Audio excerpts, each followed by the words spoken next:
happening now on the news at 4, the Capital Jewish Museum officially reopened its doors to visitors. Israeli embassy employees YARON, LISCHINSKY and Sarah MILGRIM were shot and killed outside the museum last Wednesday night. Thank you for joining us on WUSA 9. I'm Simone D'Alba.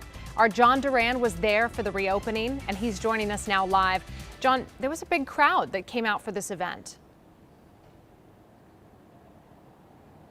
Yeah, a well-attended, very emotional ceremony taking place just before noon when the doors behind me at the Capital Jewish Museum reopened. We spoke to members of the community waiting outside to get into the museum first, just how much this meant to them. We also heard from city and faith leaders from across D.C. who are standing in solidarity with the Jewish community.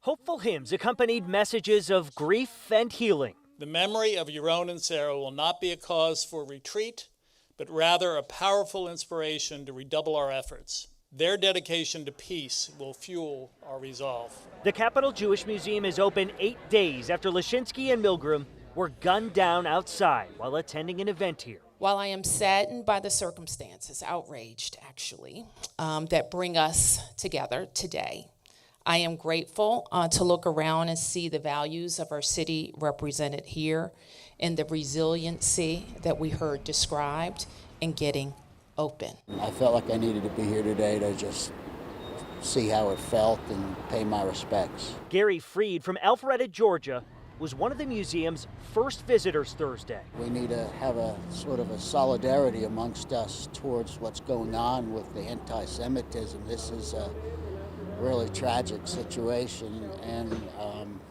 it hits home. To visitors and D.C.'s Jewish leaders. That an attack could happen like this in our nation's capital is truly a wake-up call. The Jewish community's guard is up.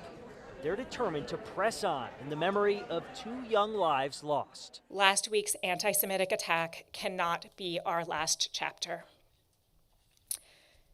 So we reopen today, and we dedicate ourselves to honor Yaron and Sarah and their commitment to repairing the world and building bridges.